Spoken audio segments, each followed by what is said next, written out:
I'm going to be ranking every single dark matter card from worst all the way to best in NBA 2K23. My team, there is a total of 22 dark matter cards right now available in my team, not including the Mike Bantam and Billy Knight duo. So starting off with my worst dark matter in the game, obviously is going to be the dark matter Larry Bird. I don't think that's by any surprise. He's easily the worst dark matter and one of the worst, value cards for how much time you had to put in to get this card, for how bad of a card he really is. Like, he is just absolutely god awful for being a small forward that took like over, I don't even know how many hours to get, but he's got a jump shot on normal timing, no good dribble six. You guys know Larry Bird is definitely the worst dark matter. The second worst is going to be Tim Duncan, or I think there's 21 dark matters, not 22. So coming in at my number 20 spot is going to be the dark matter Tim Duncan from obviously the trophy case set as well. He's just a little bit outdated, only has his jump shot on normal timing, while a lot of these cards have their jump shot on very quick, so you just can't really be in the top 15, top 17 if your jump shot is on normal timing. But looking at the number 19 spot guy,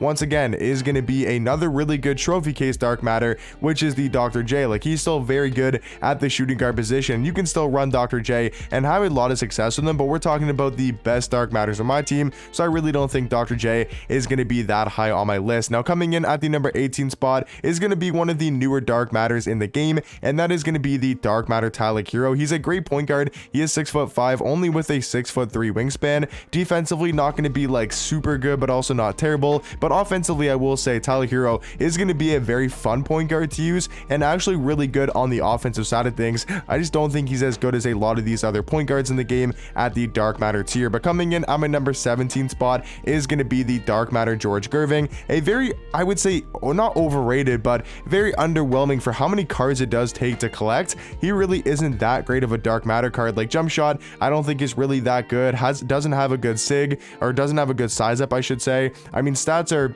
good, I guess, but for dark matter, he really doesn't stand out. I think he's overall the 17th best dark matter. But coming in at my number 16 spot is going to be one of the newer dark matters from the bracket buster set, is going to be dark matter Greg Oden. He's a center power forward, 7 foot, with a 7'4" wingspan. I mean, this card is actually very underrated for a dark matter card. He's going to be able to play some really good defense with a 98 block, 97 interior defense, also having a 90 steal and an 89 perimeter. He's going to be super athletic, 95 driving dunk, 98 standing dunk, also having a 90 speed, 90 acceleration, really athletic, 95 vertical, 97 strength. And then jump shot wise, I will say that's probably one of the bigger flaws for this card, is the fact that his jump shot really isn't the greatest, but all around, I still believe he's a very underrated dark matter card. But breaking into my top 15 now is going to be dark matter Dwayne Wade. He's a shooting guard point guard, 6'4", with a 6'10" wingspan, and just stats and badges wise, this card is so good if you look at this card on paper. But the big flaw with him is when you go to his jump shot,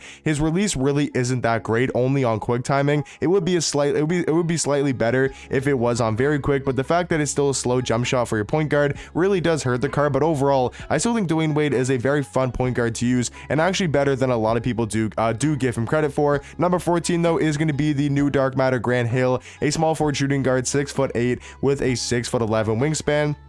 I mean, he's just a worse Scottie Pippen if we're talking about at the shooting guard or the small forward position, because he is going to be able to play some really good defense, having a 90 block, 94 steal, 95 lateral quickness, 94 perimeter, 93 interior defense. He's also super athletic with a 98 driving dunk and a 97 vertical, also having 95 speed and 95 acceleration. But his jump shot, I really don't feel like is going to be that great of a release, and he has literally no good dribble stigs, which definitely does hurt the card at that shooting guard position. So maybe even Dwayne Wade is a little bit better, not exactly sure. But coming in at my number 13 spot, I wish this card was taller, because if we're talking strictly off sigs and animations and jump shots, he's one of the best cards in the game. Like, let's not even look at the stats right now.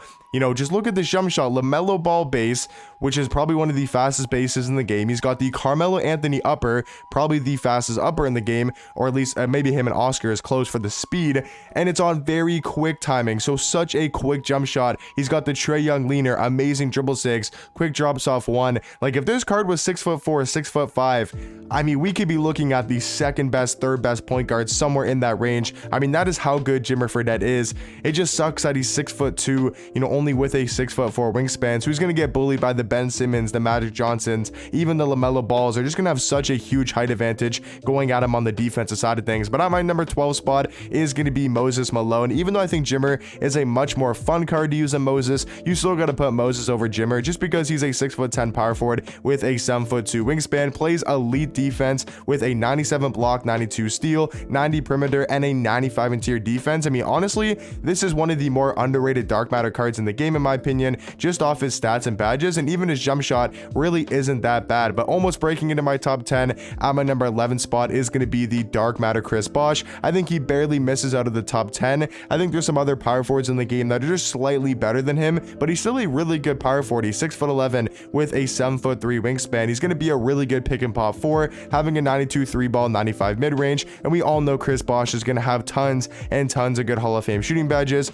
I will say his jump shot on quick timing, I don't feel like is like the best release in the game. It's definitely not a bad jump shot, but I do think there's a lot of power forwards in my team right now that have way better jump shots than Chris Bosh. But into my number 10 now, into my top 10 dark matter cards is going to be dark matter Oscar Robertson. I think he's still a very good point guard. He's 6'5" with a 6'8" wingspan. He's gonna be able to play some very solid defense, having a 94 perimeter, 94 lateral quickness, 91 steal, I should say, with an 82 block and an 89 interior defense. So all around defensively shouldn't be that bad, but offensively is where this card is a lot better. And I'm still so mad that they gave this card his own base, because his upper is easily the best upper in the game. So if you had like a better base, whether it was Rudy Gay, LaMelo Ball, Kyle Kuzma, if he had a better base, he would be so much better at that point guard position. Coming in on my number 9 spot, though, is going to be the dark matter Giannis. I still believe he is such a good small forward or power forward. He's 6'11" with a 7'4" wingspan, and we just know Giannis has some of the craziest defensive animations in the game,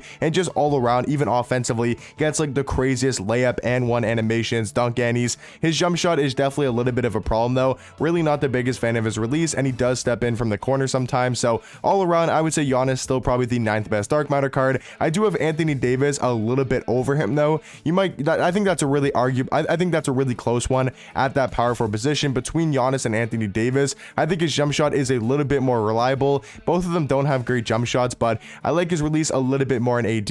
I think his movement's a little bit better, has a normal leaner just like Giannis, which is really nice. And then defensively, we all know AD is going to be a great defender as well. I just feel like he's a tad bit better at that power forward spot. But coming in on my number 7 spot, or maybe it's number 6. I do believe it's number 7 though, and that's going to be dark matter LeBron. He's a small forward, power forward, 6'9" with a 7' wingspan, and this is basically one of the most complete cards in the game, and he is damn near a perfect card, except when you go to his animations and you look at his jump shot, because he doesn't have a terrible release. It's not unusable, or he wouldn't be in the top 10, but it's just not like an incredible jump shot that we'll talk about here in a second. Like all these cards from now on are pretty much all going to have great jump shots, because on my number 6 spot is going to be the dark matter Kobe. Has an amazing release. Obviously, for all these dark matters, most of them are going to have 30 Hall of Fame badges. I do think, pretty much all of them are going to have 30 Hall of Fame badges and damn near perfect stats and badges, especially like these top 10 guys. It really just comes down to their animations, their player model, their wingspan, their height, like for their position. That's all that really matters when we're talking about these top tier dark matters. And Kobe does have a very solid jump shot. They gave him the Curry escape, which is really cool.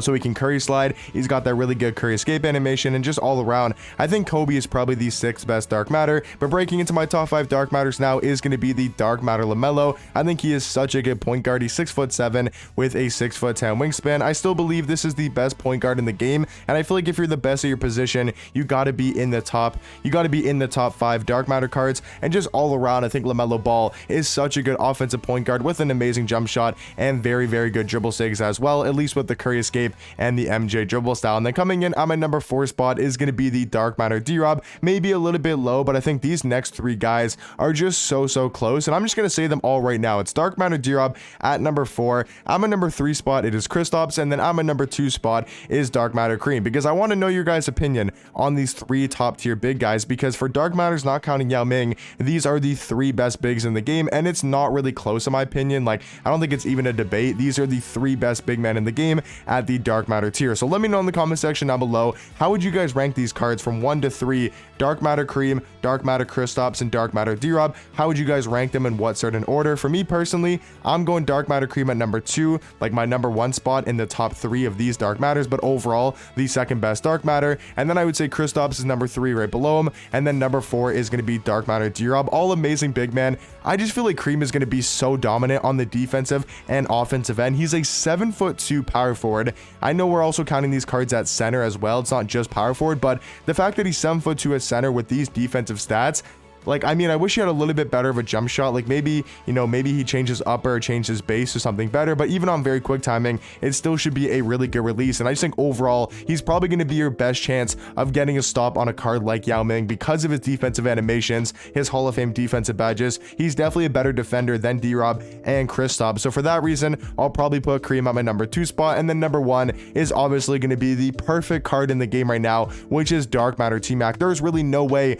to make a better card than T-Mac. He's a 6'8" shooting guard with a 7'2" wingspan. He's got the best jump shot in my team, amazing dribble sigs, perfect stats and badges. I mean, just all around is the best dark matter card. But guys, let me know in the comment section down below, what do you guys think about my dark matter ranking? Let me know where you guys would change some rankings and maybe some other cards that you guys will kind of move around on this list. And let me know some of your guys' favorite dark matter cards as well. And I'll catch you guys in the next one.